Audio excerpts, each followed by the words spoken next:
The collapse of the Soviet Union in 1991 was one of the most significant events of the 20th century, marking the end of the Cold War and redrawing the world's geopolitical balance. This process was the result of a combination of political, economic, and social factors that, accumulating over the decades, led to the final collapse of the Soviet state. The causes of the collapse were many. Economically, the USSR suffered from serious inefficiencies.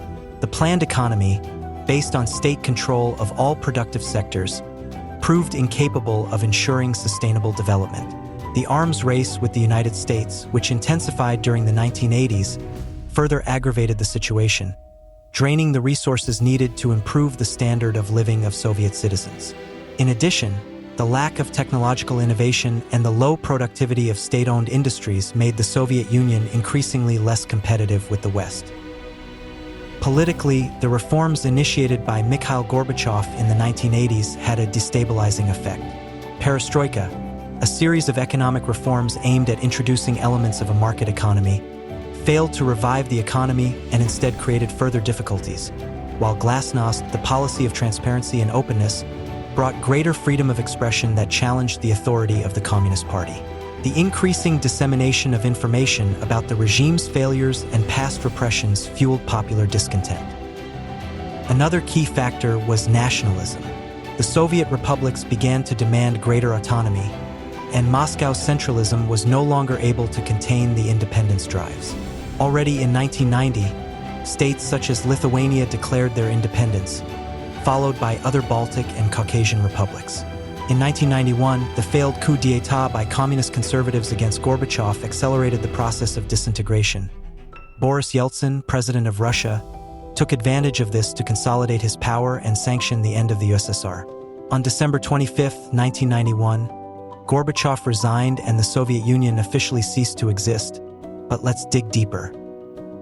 The first decisive step towards the dissolution of the USSR occurred on December 8, 1991, when the leaders of three Soviet republics, Russia, Ukraine, and Belarus met in the Belavezha forest in Belarus. Here, Boris Yeltsin, Leonid Kravchuk, president of Ukraine, and Stanislav Shushkevich, president of Belarus, signed the Belavezha Agreement, declaring that the Soviet Union ceased to exist and announcing the creation of the Commonwealth of Independent States, a new organization that would replace the USSR in relations between the former Soviet republics. This agreement effectively left Mikhail Gorbachev a leader without a state to govern. On December 13th, 8 more Soviet republics joined the CIS, while on December 21st in Alma-Ata in present-day Kazakhstan, 11 of the 15 former republics signed the Alma-Ata Protocol, confirming the end of the USSR and mutual recognition as independent states. At this point, the final official act was the dissolution of the Soviet institutions. On December 25, 1991, Mikhail Gorbachev announced on live television his resignation as president of the USSR, declaring that his office no longer had any reason to exist. A few hours later, the red flag with the hammer and sickle was lowered from the Kremlin and replaced by the flag of the Russian Federation.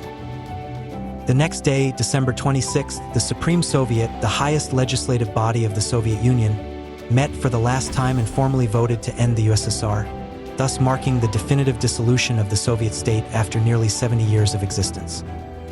The consequences of the collapse were enormous. Geopolitically, the world went from a bipolar system, dominated by the United States and the USSR, to an international order with a single superpower, the United States. In Russia and the former Soviet states, the transition to capitalism was traumatic, leading to an unprecedented economic crisis, with inflation, unemployment, and a drastic decline in living standards.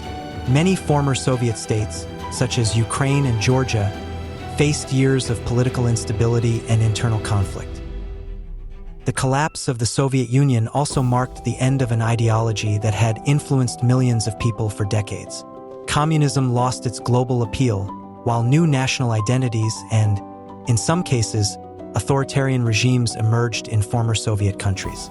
Russia, the successor to the USSR, tried to rebuild its influence, but without the economic and military power that had characterized the Soviet period. Years later, the collapse of the Soviet Union continues to influence international dynamics, with tensions between Russia and the West having their roots in that historical moment of great transformation. If you liked the video, leave a like and subscribe,